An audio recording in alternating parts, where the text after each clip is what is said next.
Hey y'all, Purpose Girl here, and I am so glad to be back with you another night. Um, I've been having a funky couple of days. Yes, it has been funky.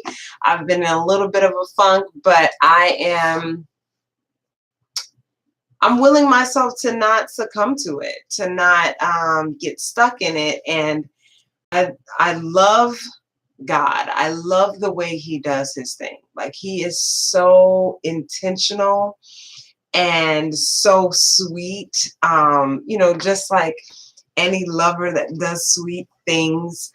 He did a sweet thing for me today. So recently I'd been feeling, you know, in these last couple of days, I guess I've been feeling unappreciated in some of the roles that I serve in. And I know that for me, what I do for the kingdom and for building the kingdom is not about how I feel.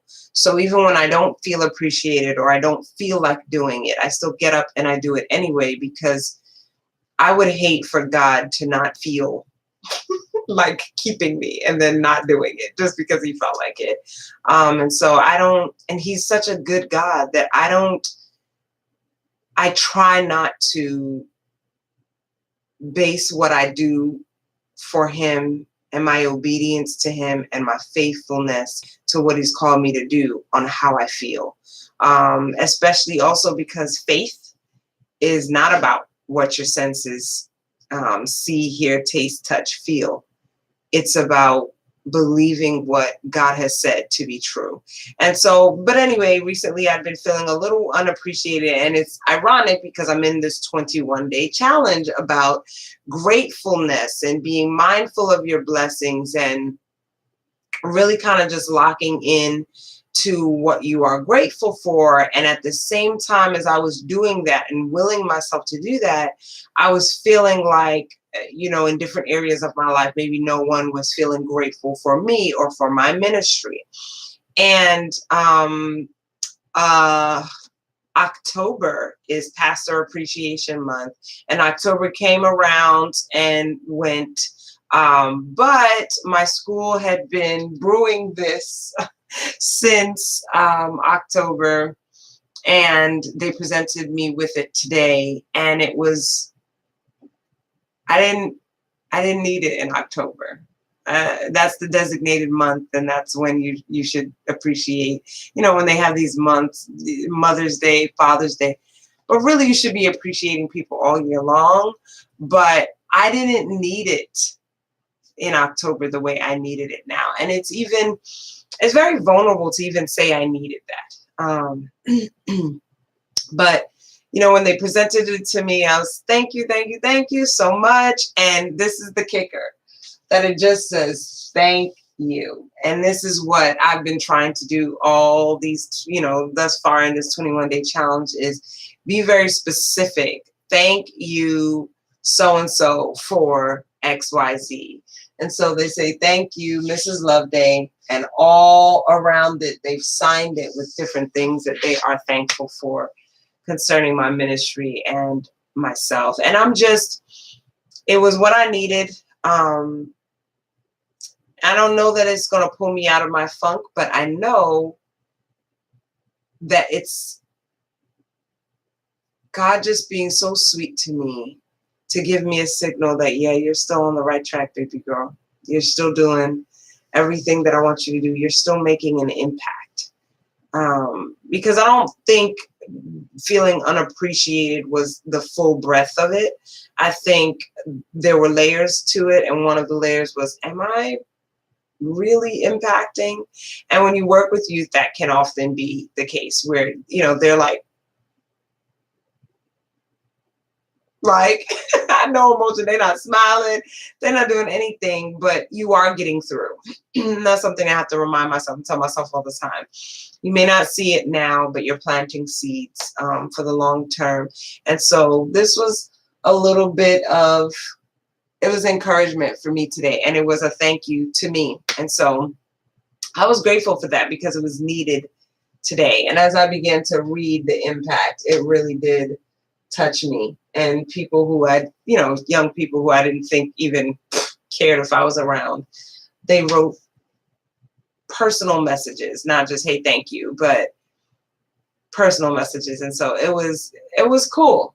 It was cool. Almost smack dab in the middle of this 21-day challenge, and at a moment where I was vulnerable and where I needed confirmation from God that all that He had set me to do, I was actually accomplishing. And so that was the highlight of my day today. It was a very sweet gesture, and it was sweet on the part of my students and the faculty and staff at my school, as well as sweet on the part of God for the day He actually placed it in, because they'd had these things for a while, just trying to figure out the best moment.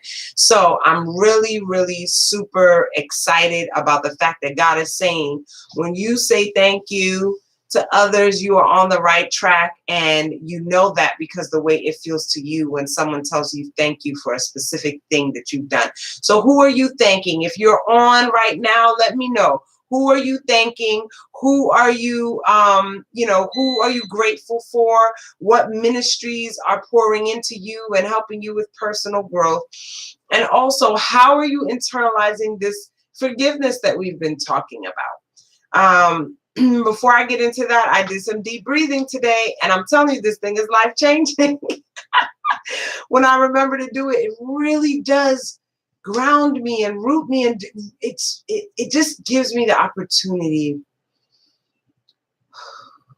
to de-escalate. If I'm escalated in my emotions, it gives me the opportunity to think clearly, and so it's really been kind of life-changing. But and also, this whole facing poverty and the way that I dress is actually delivering me. I'm not putting a whole heap of thought into what I'm wearing. It's super simple. It may not be super fly, but I'm just out there. So I'm not struggling with this one too much. I was really struggling last week with the facing poverty through my food. But food is a struggle for me, and it's probably going to be a lifelong struggle for me. So, but with the clothing, I'm okay, because I'm not a super fussy person in the first place.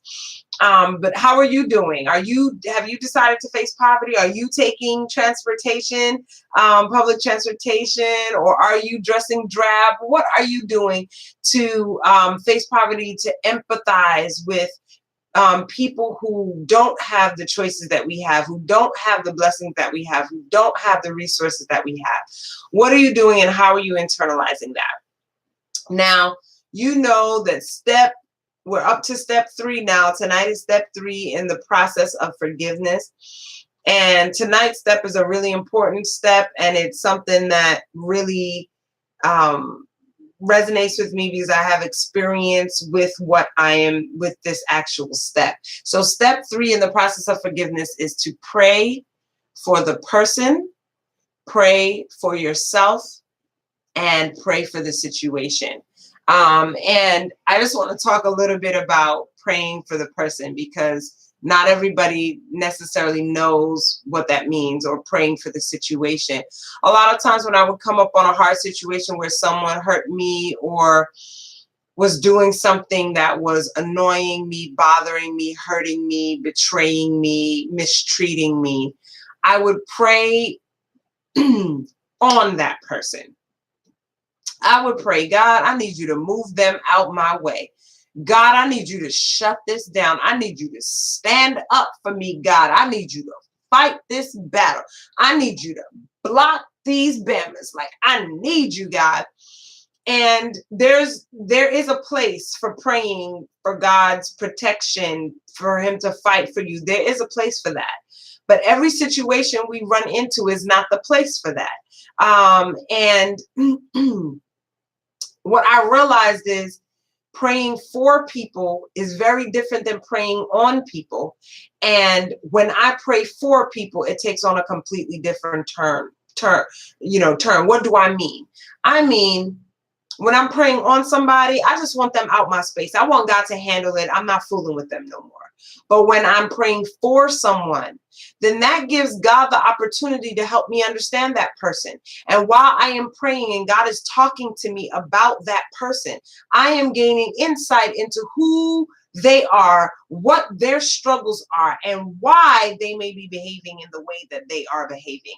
And then I begin to shift my thinking so that now I'm not super duper focused on what this person is doing to me, but now I'm thinking actually about how I can empathize with this person, which puts me in a position to not hate them, to not want to fight them, to understand them. And that may set me up to have a completely different experience with them. I'm not telling you something that I've read. I have read it, but I'm not telling you something that I've seen. I am telling you something that I lived. I had a situation in my life where I'm telling you, I wanted to climb this person like a totem pole, y'all. Like I wanted to just use them like a punching bag. Like seriously, I just wanted to go off. And God began to tell me, no, I'm not going to take you out the situation. No, I'm not going to move her out the situation. I need you to change the way you're internalizing this situation. And I began, her daughter was very, very sick, very, very sick. And so I began praying for her daughter first. And then I began to, as I was praying for her daughter, I started to feel empathy, because if my child was that sick, I know I would be stressed out to the max. And then God began to show me some other things about this person's life and other ways that I could empathize with them. And I'm promising y'all, it transformed everything. And I could say that I walked away from that situation having gained a friend. There was no beef, no C4 to your door, no beef, no more, none of that. It was, we walked away as, well, at least I walked away as friends. And from my, perspective, she was able to talk to me as friend to friend. We saw each other, long after we'd been out of each other's scope, and it was all good. And so that's what I'm talking about when I say praying for someone changes the way you internalize the situation and may change the situation itself rather than praying on them, which I have done. And God has answered. God has removed things, but then I didn't get what I needed to get. And then I bumped into that same personality over and over and over until I learned how to empathize and how to internalize things in a way that didn't make a situation more, cause more friction than it needed to be. So pray for the person. Begin praying and asking God to show you how you can empathize with a person that maybe has done you wrong.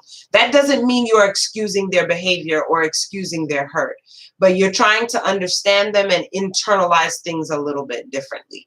And so then also praying for the situation. Don't just pray that the situation would end, but pray that God will show you whatever it is you can learn in this particular situation. Because chances are, if you don't learn what you have to learn, you're going to loop it. That's my experience. I'm not saying that that's everybody. But for me, when I don't learn what I'm supposed to learn from a situation, I find myself in very similar situations until I gain a life skill that God was trying to allow me to learn. So pray for the person, pray for the situation, but also pray for yourself. Pray that your faith would hold. Pray that your Christianity will hold. Sometimes I want to lose my Christianity. Sometimes folks take me to a place where I'm like, Jesus, I'm not going to make it, Jesus. I'm not going to make it looking like a disciple of Christ. I'm going to make it looking like somebody else. So help me, God. Help me to be who you're calling me to be, no matter how tumultuous a situation may seem. And so pray for the person, pray for the situation, and pray for yourself. Again, I am not asking you to excuse someone's behavior and let them to continue to abuse you, mistreat you, betray you. I'm not suggesting that. I am suggesting that you begin to ask God, because one thing that I know to be true is hurt people hurt people. And so 9 times out of 10, if somebody is a repeat offender, somebody's hurting you, they are hurting. And I know it sounds crazy to put your own stuff on the back burner and figure out how perhaps you can minister to this person. But isn't that what Christ did for us? Didn't he jump up on that cross? Didn't he? Man, that blows me away.